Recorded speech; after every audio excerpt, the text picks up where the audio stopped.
तीन दामाद की सास पार्ट 2। अब तक आपने सुना कि कावेरी जी अपनी तीनों बेटियों ईशा, मोहिनी और सुहाना की शादी 3 घर जमाई लड़कों के साथ करवा देती है। उन्हें लगता है कि ये लड़के शायद घर का कामकाज संभाल लेंगे, लेकिन उनके तीनों घर जमाई बहुत आलसी थे। वो नौकरी भी नहीं करते थे और बाहर का काम भी नहीं। कावेरी जी ने अपनी बेटियों से कहा कि वो प्रेगनेंसी का बहाना बनाकर अपने पतियों को सबक सिखाए। अब सुनिए आगे। मम्मी, आपने जैसा कहा था हमने वैसा ही किया, लेकिन देखिए ना, विवेक का हाल तो वैसा का वैसा ही है। घर में ना सुबह का नाश्ता बनता है और ना खाना। नौकरी पर जाने की बात करूं तो खाने को दौड़ते हैं मुझे।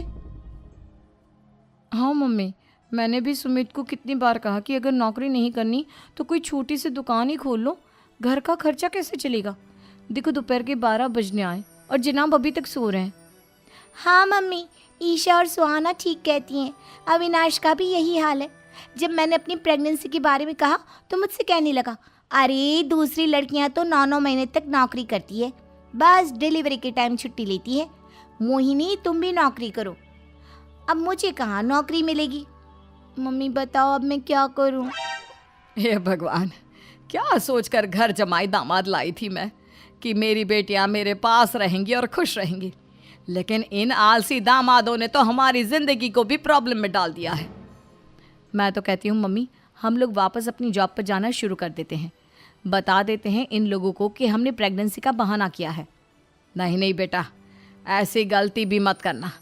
अगर तुमने ऐसा किया तो इन तीनों की आदत और ख़राब हो जाएगी। अरे आज नहीं तो कल कभी तो तुम प्रेग्नेंट होगी, तब वापस यही प्रॉब्लम आएगी। तब क्या करोगी तुम तीनों?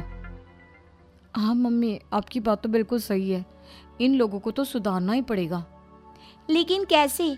अपने बच्चों के आने की खबर सुनकर भी इन लोगों पर कोई असर नहीं हो रहा। पैसे कमाने के लिए घर से बाहर निकलना ही नहीं चाहते ये तीनों।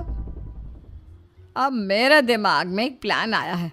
तुम तीनों चिंता मत करो, उन तीनों को बुलाओ, फिर मैं बात करती हूँ। थोड़ी देर बाद कावेरी जी अपने तीनों दामादों को सामने बुलाकर अपनी बात कहना शुरू करती हैं। अविनाश, सुमित और विवेक, देखो बेटा, मैं ना तुम तीनों से बड़ा प्यार करती हूँ, इसीलिए तो तुम्हें घर जमाई बना कर रखा है मैंने। अरे मम्मी जी, सीधे सीधे कहिए ना, क्या बात है? प्यार तो हम भी आपको बहुत करते हैं। अरे मम्मी जी, आपकी इज्जत भी बहुत करते हैं।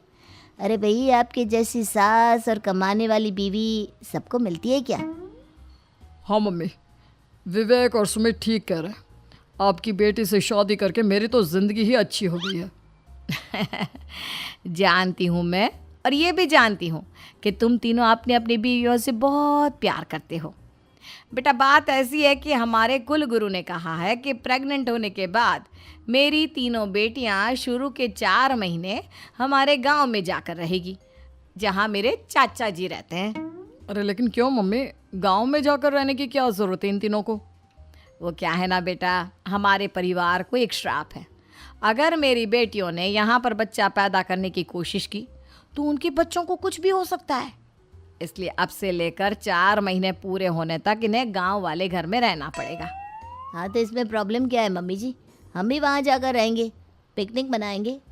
अरे भाई, बीवी जहाँ हम भी वहाँ। हाँ यार, आइडिया तो बहुत अच्छा है।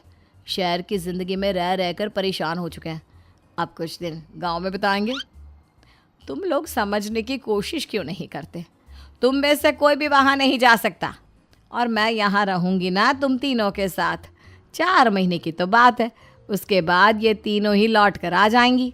ठीक है मम्मी जी, अब हमारे बच्चों का सवाल है तो ये तो करना ही पड़ेगा। कावेरी अपनी तीनों बेटियों को कुछ दिन के लिए घर से बाहर कहीं दूसरे शहर में रहने के लिए भेज देती है। कुछ दिनों के बाद, अरे मम्मी जी, बहुत दिन से पिज्ज़ा नहीं खाया, मंगवाइए ना। क्या बताऊं बेटा, पहले तो बेटियां खर्चा दे देती थी क्योंकि उनकी नौकरी थी, लेकिन अब तो मेरे पास पैसे ही नहीं बचे। थोड़े बहुत पैसे हैं जो बच्चों की डिलीवरी में काम आएंगे। लेकिन मम्मी जी, आपकी बेटियों को वापस आने में तो अभी बहुत वक्त बाकी है। वही सोच सोच कर परेशान हो रही हूँ। सोच रही हूँ कल से दूध भी बंद करवा देती हूँ। अब दूध वाले को देने के लिए पैसे भी तो नहीं है ना। अरे नहीं नहीं मम्मी जी, अगर दूध भी बंद करवा दोगी तो मुझे चाय कहाँ से मिलेगी? और चाय के बिना मैं तो मर ही जाऊंगा। क्या करूं बेटा, इसके अलावा हमारे पास कोई ऑप्शन नहीं है। मेरे पास पैसे ही नहीं बचे। इस तरह कावेरी जी धीरे धीरे अपने तीनों दामादों को पैसे देना बंद कर देती हैं और घर में खाने पीने की चीज़ें लाना भी बंद कर देती है।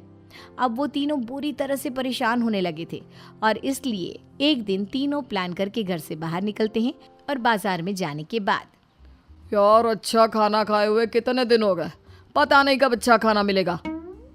हमारी बीवियों के जाने के बाद तो हमारी हालत भिखारियों जैसी हो गई है यार। कुछ भी हो, मुझे तो आज पिज्ज़ा खाना ही खाना है। जेब में 1 रुपया नहीं और पिज्ज़ा खाएगा, कहाँ से आएंगे पैसे?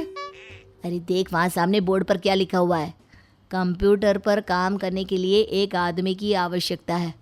भाई मैं तो जा रहा हूँ, काम करूँगा और शाम तक पैसे लाकर आराम से पिज्ज़ा खाऊंगा। जा जा, तुझे कोई काम नहीं देने वाला, हम तो घर जा रहे हैं। चल भाई सुमित। सुमित और अविनाश वहाँ से चले जाते हैं और विवेक उस कंप्यूटर शॉप पर सारा दिन काम करके 5,000 रुपये कमा कर घर लौट कर आता है और अपने खाने के लिए अच्छी अच्छी चीज़ें भी लेकर आता है। ये देखकर विवेक और सुमित के दिल में भी कुछ पैसे कमाने की इच्छा जागती है। अरे सुबह सुबह कहाँ चल दी है तुम? मम्मी जी एक बहुत अच्छी जगह मिली है, कंप्यूटर पर काम करने के 5,000 मिले थे कल मुझे। अगर रोज़ काम करूँगा तो पूरे 40,000 की तनख्वाह। अरे वाह, ये तो बहुत अच्छी बात है दामाद जी, आपको जाना ही चाहिए। सुमित और अविनाश विवेक को इस तरह तरक्की करते देखकर परेशान हो जाते हैं और वो दोनों भी काम की तलाश में निकल पड़ते हैं।